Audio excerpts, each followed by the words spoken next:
Can't tell you how excited I am for you all to listen to the latest episode of No Big Deal with Morgan Shelly Arazo. Now, Morgan shares how she closed a multi-million-dollar deal at Deel after just 18 months. You're going to really learn why creating repeatable systems and templates is crucial for scaling your sales process. And generally, Morgan goes into detail about how it takes really 18 months to truly hit your stride when you try and sell into enterprise and sell big enterprise deals. She also goes into detail about how to effectively engage leadership in your big deals without being too pushy. Let's dive into it. Roll the intro.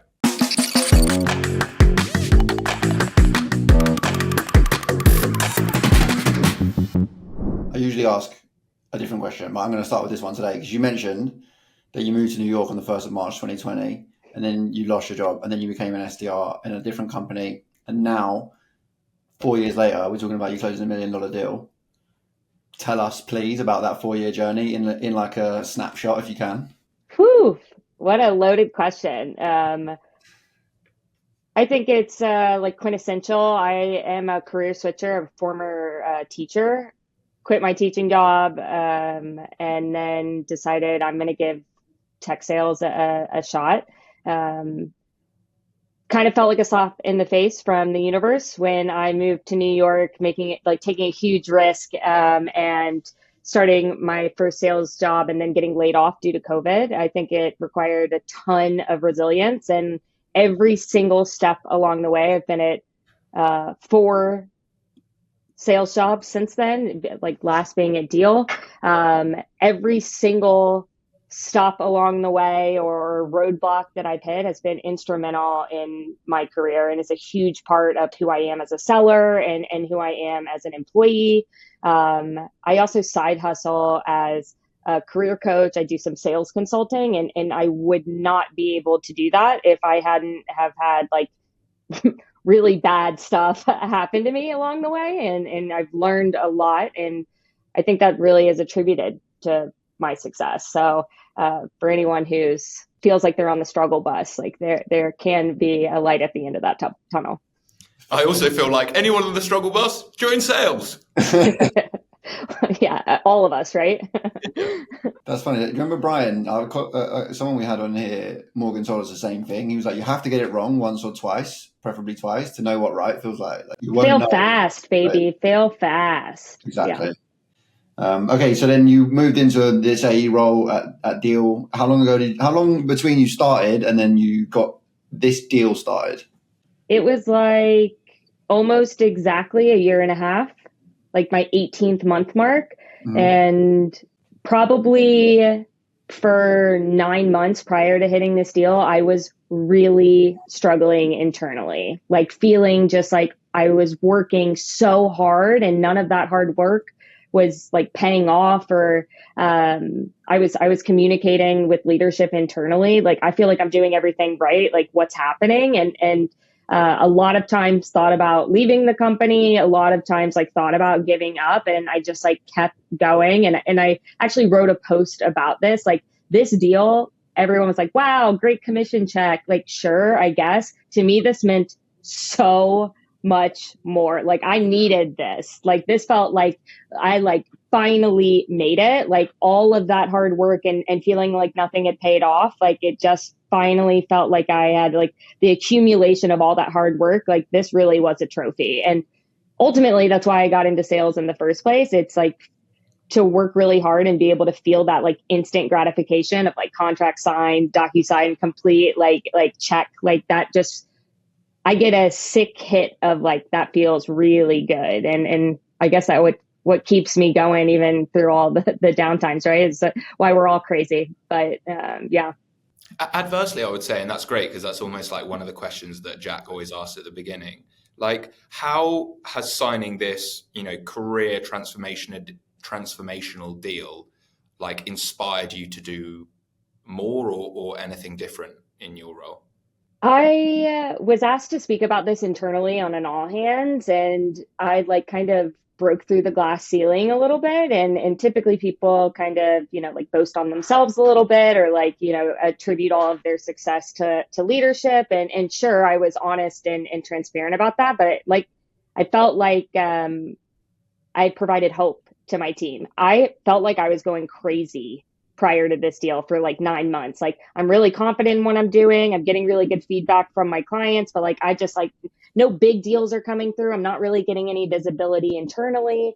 And I like live on all hands, I was just like, if any of you feel the same way, like, no one was talking about it when I was struggling. So I felt like I was alone. You're not alone. This is real. And like, once I hit that like a year and a half point, I felt like something clicked, and it was, of course, that big deal, but it was more than that. Like everything really did click from there. And I was getting Slack messages like, oh my God, you're like, thank you so much for saying that. I felt so alone, or no one's ever talked about this before. So I think I kind of built some camaraderie like on my team. I think it's very unheard of in an SMB role to say that ramp is a year and a half. That's long. Like I would say that's more like enterprise level ramp periods, but something about Deel, like I really feel like you finally hit your stride around the year and a half point.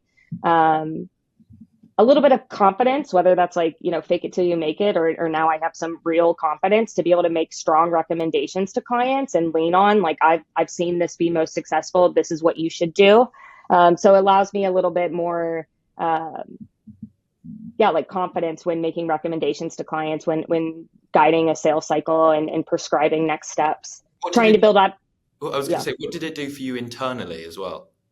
Obviously, you got to speak at all hands, right? Yeah. Was very fortunate to be able to get promoted to senior due to this. So definitely like played a huge role in my career. I think a large part of that was because head of my department like kind of tagged along on all the calls of my deal, got full visibility to actually witness me like on multiple calls, how I conduct myself, how I lead client calls, how I handle follow-ups. And it's rare for leadership to have that kind of visibility into a sales rep's selling capabilities. So felt super lucky to have that exposure that I guess eventually led to me getting promoted. And I was just making some notes as you were saying that then about like 1.5 years of ramp is like, that feels a bit more than what you would expect. But I actually don't think that's true. I actually think that is how long it takes to get quite good. You have to lose a shitload of deals. You have to win a few scrappy ones. You have to win a few really like logistically strategic ones. And then it kind of, your pattern recognition becomes so good that you're like, okay, well, now after a year and a half, I mean, hopefully my manager's not listening to this, but I like to say after a year and a half is when you can do your job hungover. You know what I mean? You don't have to think too much about it. You just get good at it. You can do it with a bit of a hangover. Anything before that, you're like, oh, I can't go into hungover tomorrow. Yes. For sure. Not that I'm doing that regularly. But what I was going to say was like, there's something to be said about that 1.5 years, and then all of a sudden you said like it just clicked. But it's like, you don't just become this overnight. This deal doesn't just happen overnight. It's like absolutely not. And then all of a sudden the pieces of the puzzle come together, but really it's the wilderness before that makes this. I mean, exactly. When new hires join, they're like, what's the secret? What's the tea? And I tell them, like, it is impossible for me to relay all the very weird, unique instances where I have failed to like give you this knowledge so you don't have to. The only reason I'm good at what I do now is because I've messed up along the way. And there was no way that the company or other reps on my team could have prepared me to avoid those mess ups, because every company is so unique. Every use case is so unique. And so it would be impossible. There's a plethora of instances that you just like can't avoid. So my overall takeaway from this entire experience is like the beauty's in the journey. It's so corny and stupid, but like that it really is. Like all of my learnings really like came together from all of the failures and difficult experiences I had. Yeah. I'm drawing, Jack, a lot of similarities between like this and when we had Jack Green on the podcast. A third Jack? God, I need a name change. Yeah. And like, everyone's ugly goal can be this, like, I want to sell $1 million deal. That doesn't happen overnight. You like, and Morgan, you've done this. Like, you have to do the like grunt daily activities for a year and a half to eventually get to the point where you got that opportunity to sell that deal. And if you don't have all of these small daily goals that you consistently accomplish as a sales rep, you don't get that deal. You don't win that deal. Literally 100%. As soon as I got this, everyone's like, what's the next goal? 2 million? And I'm like, are you kidding? Like, I don't ever make goals like that. It's like, improve my discovery, improve my negotiation, and improve my multi-threading. If you can stack those skills on top of each other, your toolbox gets bigger and bigger. If you're just trying to like shoot for the stars, I mean, there's no like tactical steps that can get you to 2 million. Yeah. 100%. And it's about the day-to-day things that you do, the tactical things that build up to get to the big thing.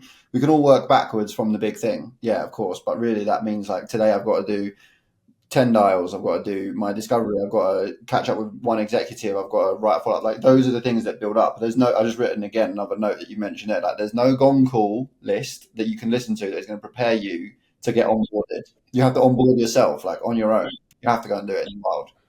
100%. So tell us then, how when the deal kind of kicked off, this is my favorite bit, like everybody knows when you see something it's got all the ingredients that look like the recipe of a big deal, that kind of everybody's like, oh shit. Yeah. That's a big deal. You know, you're like, on you're live on a call and you're like, don't get happy feet, like don't get happy feet. Yeah, I'm like, oh really? Yeah. Actually, also, can you tell us what you did once you noticed that? Because that's what everybody wants to know, is like, how do I stay composed and take the next action when I recognize I've got the ingredients of a big deal in front of me? This one I'd say is like 40% luck. And of course, 60% is like, you know, I knew how to handle it. I failed a lot, so I knew how to address these things. But like, I had a previous closed lost opportunity with two stakeholders that were not the best decision makers. And then it was closed lost. Like there was no momentum. They weren't HR or payroll experts. And so, but I had spent like 3 months kind of evaluating Deel with them, trying to push it forward. They alluded to me, maybe some funding was coming, but they were hush hush about it. I closed lost the opportunity. A couple months later, a new stakeholder from the company who had recently been hired booked an inbound call with me. They had just received the funding and he wanted to move immediately. He was very transparent and easy to work with about which competitors they were looking at, like what was priority, what he needed from me. And I'm hyper-organized seller, can be kind of neurotic. I like produced this cost analysis, instantly shared it. We were doing check-in calls. And then he was like, hey, we have a new hire who's going to be leading this evaluation with me. Their first day is next week, but I'm inviting them to the call like on Friday. And this was our pricing presentation call. So I had never met the main POC because they hadn't started at the company yet. They actually joined the call with their Gmail account and did the pricing review, like conversation, pricing presentation.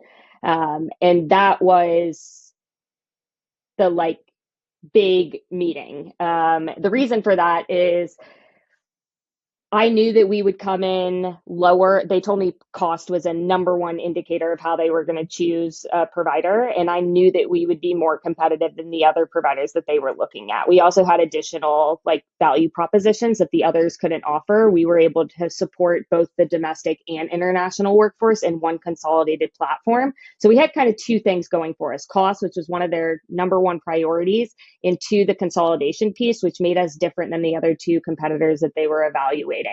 The new main POC was like, whoa, I don't trust y'all really, and was very transparent about like I don't know how I feel. Why is your pricing so much cheaper than theirs? I don't know you guys. I've never worked with Deel before. She was a HR expert and had worked with some older like legacy providers in the space, and I think if I had not handled that well, could have completely derailed the entire evaluation.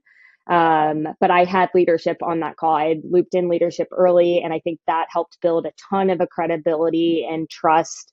And then from there, it was the shortest, probably $1 million+ sales cycle of all time. I think 2 months from first demo to signed signature and payment. Which is like typically that would take 9 to 12 months. like pretty wild at how fast and efficient we were able to move. And it required a ton of like hyper organization and follow up. But that was kind of the beginning stages. And when I was like, whoo, this is a big opportunity. So from Deel's perspective, new stakeholders, ding, ding, ding, ding, new funding, ding, ding, ding, ding, ding, and a large international workforce, ding, ding, ding, ding, ding. Those three bells were like going crazy, and I knew I needed to like buckle down and lead like the best sales cycle that I've ever led before. And just quickly, there's like two things I wanted to ask here. One is about how you brought in leadership, like what actions you went through internally to protect yourself, protect their time, make sure everybody was like clued up with what they needed to know, and also made sure that like, because sometimes there's a bit of a risk when you bring in senior leadership. You're like, fuck, I don't want to bring them in too early because I don't want to like bring them in on a dud deal, but I also don't want to miss the opportunity to impress the customer. But also, there's another thing that happens. You've got, like, you mentioned the 3 critical criteria that you knew this was a big deal. Sometimes you have to go all in on them, but you've got like more pipeline to manage. You've got like other deals in your pipeline, and you can't work 25 hours a day. So, just from a tactical perspective, how do you, and advice for listeners as well, and myself, how do you focus your time, like your core energy with all your brain power on the big one that you know is going to be like pretty life changing, but also not let go of everything else? Yeah, yep. Yeah. I'll address that question first. Systems. And I know everyone says that, like, you've got to have your own operating system. And so my goal when I onboard and as I like every quarter, I like refine my systems. I want things to be things that I know customers will need or ask for, easily accessible on my bookmark bar, like a folder with all of the resources they typically ask me. So I'm trying to minimize clicks and wasted time on repeatable activities. So like having a place where you can find everything. I have templates and snippets for everything. You should never be writing an email from scratch ever. I don't care who you are. Like, something's wrong if you're writing an email from scratch. You should have a template for everything, even if you're like adjusting it or personalizing it massively. I think that hyper organization helps me. Quite honestly, I know a ton of successful AEs that are not organized at all, and they are like high performers. I just like don't know how they do it. Like my brain doesn't operate that way. So I think because I have a system in place, it is easy for me to like, sure, I've devoted more time to this big deal, but like I frequently build out cost risk analysis for small companies as well as large. I have a format, I have a Google sheet, I've got calculations. Like that's easy for me. And it's because I've created it. It's because I use it often and I'm familiar with the process. I know how to do the calculations, etc. And then I use Aligned a lot, that tool that allows me to build out like custom workspaces for clients. Because I use it a lot, I have saved sections. So like the first time you use Aligned might be a lot more time intensive than it is. I use it all the time. I've got tons of saved sections. It's easy for me to customize with those saved sections based on the individual client stuff. And that's a system I've got set up for myself. So obviously you're going to spend a tad bit more time on a large deal than smaller deals, but having systems in place, repeatable steps, templates, saved resources allows you to like move quickly on everything when you're trying to focus on high priority stuff. It's just like, I think there's like research that says like you should lay your clothes out in the morning because your brain gets like decision fatigue, right? Like you want to just like make things as easy as possible so you don't have to think about them, right? Like I always send the same follow-up template to every client I talk to and I edit it, but like it's the same template every time. Love it. Yeah, same. Fuck me. That is gold. Yeah, well done. An e-guide or something. Yeah. Wow. I was just thinking, keep going. I've just subscribed to Aligned. Huh? I just subscribed to Aligned. Oh, nice. Did you use my link? I should have sent you my link. No, I just sign up for free. Send it to me and I'll take yours.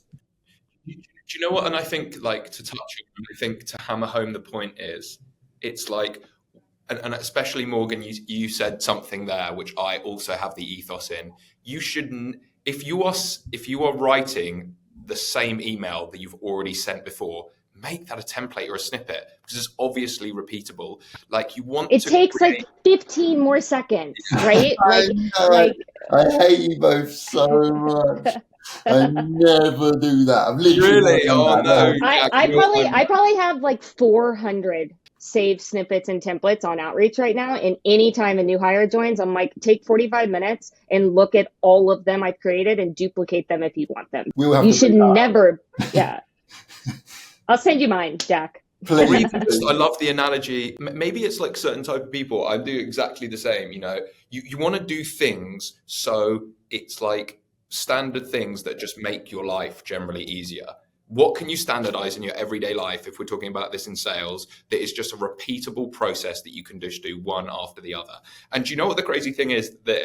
You get to you get yourself in a position where then when the $1 million deal does come around, you don't shit your bed because you can treat it like every other process. You know, you just like every process. You knew probably like you were in such a better position maybe against your competition because of the type of seller you are and because the deal moves so quickly. You're not mucking around with follow-ups that are probably done within the hour. You're like really attentive. You're using things like Aligned. I send follow-ups literally 15 minutes after a call. I think if you send it at the end of the day, you've lost them. Like if I was evaluating a product and I wanted additional information, I would want it right then because it's fresh on my mind right now. If I go on with my day, it's like lower on my priority list. Then I try and send out that follow-up email like as fast as possible. And the reason I'm able to do that is because I've got templates.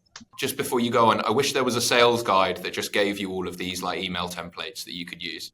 I think that 1.5 years is like your Rocky scene. Do you know like when Rocky's like da da da and he's just like that's the Rocky cutscene like that. And the thing is like in the movie the Rocky cutscene is like 10 seconds. But like in real life the Rocky cutscene is a year. It feels like forever. Yeah. Also, side note, I'm a like former boxing instructor, so obviously I know Rocky. Okay, love it. Yeah. It's like that hard part which lasts ages is what when it comes to the fight, when the $1 million deal comes in, you're like, this is easy for me. I'm chiseled right now. Well, were you as well at the time? I think, Morgan, this is an important part in sales. Were you, when this came about, were you doing well at Deel? Were you confident? Or were you in a bit of a rut? Up until this point, I had been wildly inconsistent.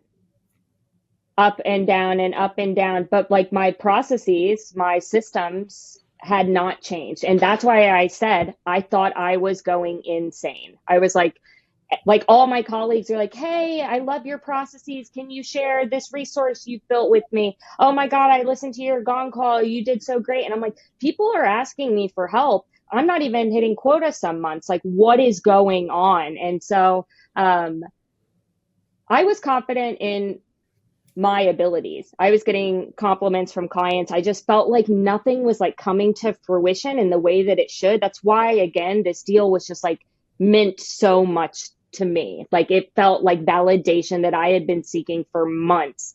And that I'm not crazy. It is just like the slow stack to like finally when everything clicked. I was confident leading this sales cycle. I knew confidently we were the best solution against the competitors. I knew that I could confidently answer the tough questions that were faced, and leadership being visible to the client just added like trust and credibility. But having leadership plugged in also allowed me to get answers quickly, which allowed the deal to move quickly. If I had an internal question and I needed it escalated to another team, having the sales leadership being able to say, hey, we need an answer on this, really just helped move the deal along. And that's one thing I wanted to ask as well. Before I touched on it about bringing in your executives and bringing in leadership, right? What do you do because you're obviously a very well prepared person. What do you have a process about how you bring leadership in? What's your criteria? How do you communicate with them? What's the process there? So I can't take full credit for this. Deel actually sets us up for success. If a deal in Salesforce hits a certain ARR amount, they automatically generate a pre-sale Slack channel with leadership involved in the channel on our behalf. So I can't, genius. It's a feature that you can have. Yeah. I mean, it's a Zapier probably or something, right? But I mean, it's pretty great. So I can't take full credit. I do think me being hyper organized helps. When you create the Slack channel, it asks like provide an overview of the op. Lucky for me, my notes are like over the top. So I'm like next steps, main points of contact, challenges, where I need help with exec. I think if you are prepared, leadership will never be insulted or annoyed that you plug them in. I think if you are a shit show, quite honestly, like no leader wants to like help you do your job. So the shared Slack channel is just crucial. And I think also the culture at our company, it's not weird for me to ping C-suite in an emergency situation. And I think that's just the culture that I'm very lucky to be a part of. Like our leadership is willing to help us win business because it's a priority for the company.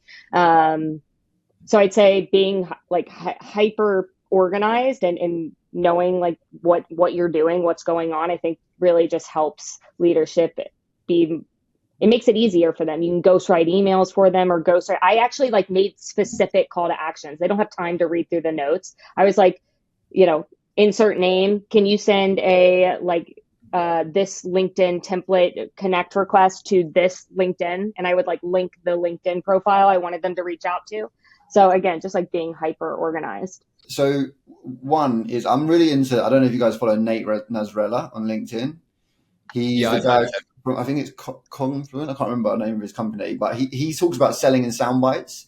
He says like the best way to communicate with executives and to get big deals done is like strap lines. He was like, big documents are important if you want to document things in the back end, like for later, but like the decision makers, they like punchlines. They like punchy statements. And I'm wondering, did you, especially when you're like connecting people on LinkedIn and communicating with your own C-suite internally as well, how do you balance like being ultra organized but also being ultra punchy? I think it's an art. I think it takes a little bit of time, and it's a skill. I think maybe the former teacher in me, I'm a visual learner. If it's not in front of me, like auditorially, I just like don't ingest information as well. So I do bold, underlined, italics. I put the questions or like emails in italics. That's like what someone like sent to me. I have bold what I need. I'm tagging people. It's just like visually, and like I never write a paragraph. I've never in my life written a paragraph. It is like, but it's bullet points with headings. It's like opportunity. Like, what do they care about? How much money could this company get the company, right? Like, what do I need help with, and what risk is there, and what are next steps? Great. Like that, like, so I just, if they don't need to know it, like put it on your notes on your opportunity. Like, yeah. And do you do the same when speaking externally as well? Do you? Yes, I'm neurotic. And if it's like, hey, prior to our next call, you need to do XYZ, it's highlighted in yellow, it's bolded. I send a reminder email prior to the call. Like, my inbox is currently at 40. So like, I can't imagine what some of these people are at, and we like to make best use of our time, please complete this highlighted in yellow below. Talk in a few hours. Yeah. The more we do this podcast, the more I realize like great salespeople are actually just great project managers. Really good at getting things done, tick by tick, exercise by exercise. Like this is how we eat the elephant one bite at a time type thing. And I'm telling you, you're biting there now, and then you're next in the line. Do you know what I also think as well, Jack? And especially from joining a new company, when I'm like looking around and sort of thinking, okay, cool, who am I going to plagiarize here? They not only work hard, but they work really smart. And they focus on like the most important tasks. And they're really rigid with their time management as well. That's something I always struggle with. Yeah, like I agree with you. I think the most high performing people are incredibly like sharp with their time and say no. Yeah, I'm not good enough for that at the moment. I'm new. I've been here 3 months, and I like say yes to everything. So I said no to an opportunity for the first time today, and it actually felt so good. Yeah. And so one other question I have as well is typically we find in these big deals that people, I don't have a good way to word this, but people often pull off some sort of stunt. In a big deal, there's often some sort of like, I'm going to make this move here, and like it's got an element of risk to it, but if it happens, it goes in the right direction, it's all downhill after that. And I wondered, did you have a moment like that in this one? I'd say the biggest part was standing out from competitors. And I think this is where you are like on the cliff and you have to make a decision. The stakeholder was brutally honest about how the competitors talk smack about my company, and that really gave them a bad taste in their mouth. And she mentioned C-suite of the other companies were like brought into the deal, were like yapping them up. So artfully and tactfully bringing in leadership, but it not being like pushy or overwhelming. And then a biggest thing is just I would never do this, but it was like advice I gave in the all hands when I presented internally, is being just like so classy when talking about competitors. Like, I'm a salesperson. I've got mad respect for any other salesperson, regardless if they're a direct competitor of me. I would never speak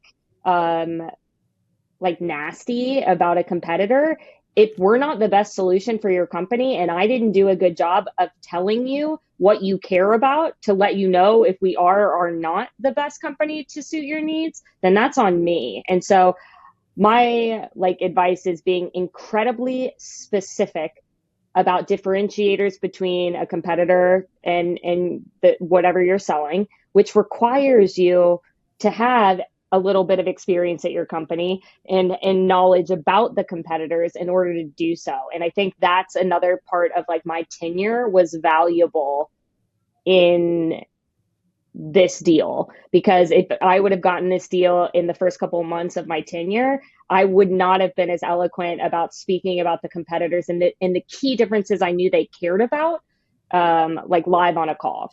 And so, yeah, and I said intro sales leadership in like a non-flashy way. Like I think me having leadership on the call for additional insight and to show like a good faith that we're invested in having a really great implementation and evaluation process, but not being pushy with that. And do you remember like your favorite part of the deal? Do you remember the moment that you were like, yeah, that was so good? Probably when they told us we were vendor of choice. Did you think I was going to say, I was thinking like, it actually wasn't when I got signature, and it actually wasn't when they executed payment. It was when they were like, excited to tell you you're a vendor of choice. And I was like, yes. It almost like, but again, being a tenured sales rep, I didn't even get too excited then. I was like, we'll see. We'll see if we get signature. We'll see if they end up, paying the deposit. But I actually think on that, on Morgan, probably I reckon 90% of sales reps would say the best part of the deal is when you have those, like, it's a big deal, and in your scenario, you've got new stakeholders, new funding, new growth, and we're in. The competition are in there, and then you went vendor of choice. That whatever period that is, that's the fun, sexy bit. And now you're like, okay, shit, we've actually got to get this. Yeah. Yeah, this is between either booking. I'm still adamant that like actually when the contract signs is not fun, it's just relief. Yeah. You're like, oh. That's fair. That's fair. Yeah.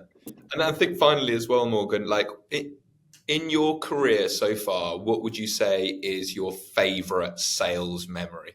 This was so hard, and maybe this is stupid, but I'll never forget my first successfully booked meeting from a cold call. And I blacked out completely, had no idea what I said. I was like running around. I didn't know what to do. I didn't know how to create the opportunity in Salesforce. I was freaking out. And we were remote at the time. So I like was Slack messaging, other team members, asking them to hop on a call with me. But like that, like, I literally think I might have screamed after, but like that might be something that I'll keep with me. And that's when I knew transitioning into sales was like the right decision for me. It might be stupid, but I think that the only other thing I can think of is when I help like my colleagues internally and they're like, oh my God, Morgan, like this is so helpful. Thank you so much. Like I get some sweet satisfaction from like, I spent hours building out a resource and I can share it with my colleagues and it can help them win a deal. That feels really great too. Well, thanks so much for joining us, Morgan. Really enjoyed that. Hopefully what you learned there, everyone, was how Morgan sold that $1 million deal. Creating those really scalable processes, making yourself as efficient as possible, getting leadership involved at the right time. And hopefully you're going to take those tactics and use them in your sales process today. Thanks again for listening and looking forward to the next episode.